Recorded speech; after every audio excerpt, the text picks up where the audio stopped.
Hello YouTube, this is Khalid from KDTechs. In this video I'm going to show you how to make a dynamic dependent drop-down list using JSON REST API. Here is one example I'm going to show you. You see there is two drop-down lists, one is state, one is city.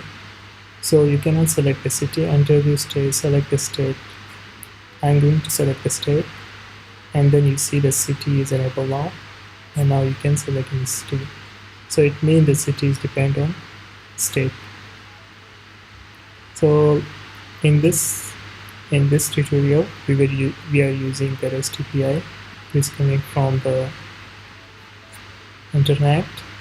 So first of all, you see this is the link from where we will get the state, and this is the link from where we will get the cities by state ID. So let's go to the code. In this tutorial, you will need only one library, which is called the HTTP. This is one dependency you will install in your project, and then you will create two drop-down lists. If you don't know how to create a drop-down list, you can download this code and check the code. There is one inside one container. I put one row. Inside the row there is expand, and drop-down. Hide underline, because each and every drop-down has one underline in Flutter. So to hide the underline, I'm using this widget, and then drop-down button. There's two variables. One is the state list, and one is the my state. The my state value will come from the value which we select inside the items. But if the my state is null, it will show the hint text, which is select state. And when you select some value from the child, when you select a child value from items, it will store inside the my state variable and display inside the value. So it means until you are unless you don't select any value from the list drop down, it will show the select state. When you select the value, it will show the my state value. Let's show state value.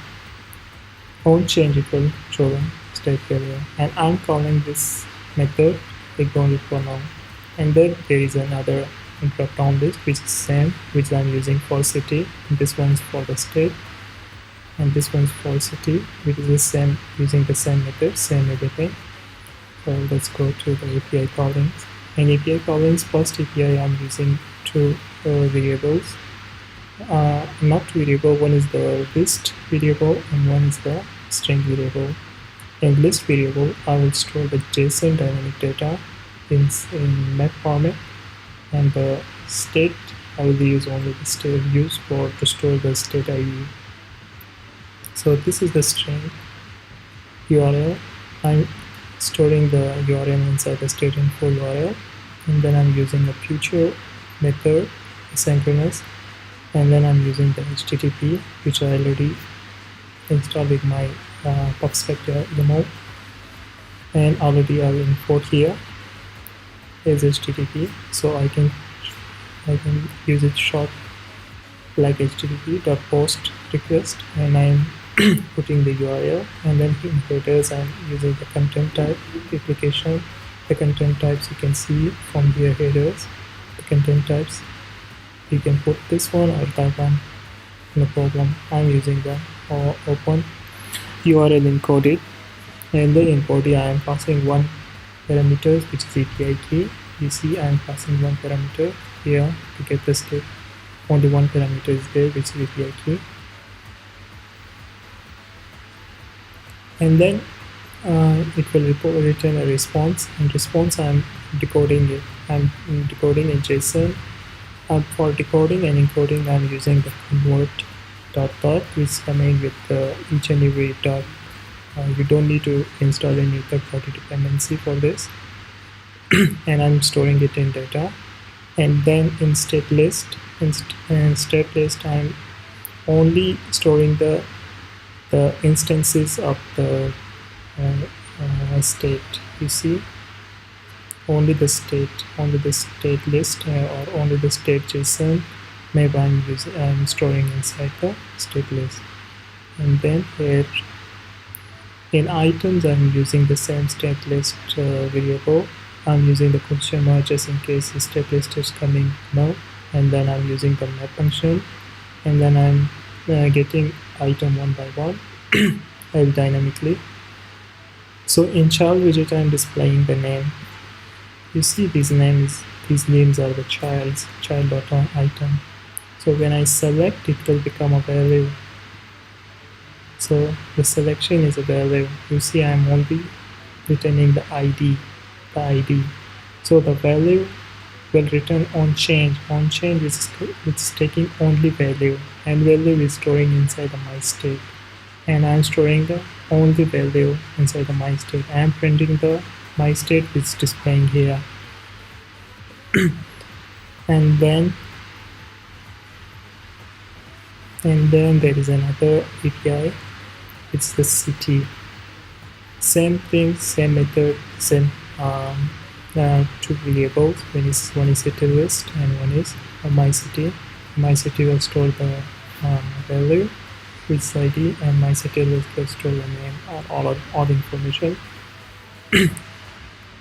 The string URL is here, and then the future method, the method name, the function name, and then asynchronous there, and then the HTTP post request, and I'm passing the URL. Header is the same content type, and then in body I am passing two parameters. One is API key and one is state ID. This state ID will come from this state ID, which we are passing to the state ID, getting from the item ID, storing in values, and then from values, and we are storing inside the state, my state, and then we are calling the my state method function and method here, just because after you select this my state, so after selecting the my state, it will populate the my state variable, and then also it will call the get cities list function. And then in get cities function, it will the same thing, they return the response, and response we are decoding in JSON and storing inside the data variable, and then from data we are getting the cities instances and storing inside the city list. And city list we are using the same map function, and then in child we are displaying the names and returning the value as ID and storing inside the my city and printing the my city. So here is the trick. So first of all, in init state you will call the function which is getting the state list. Then inside, when you get the state, when you select the state, it will change the value.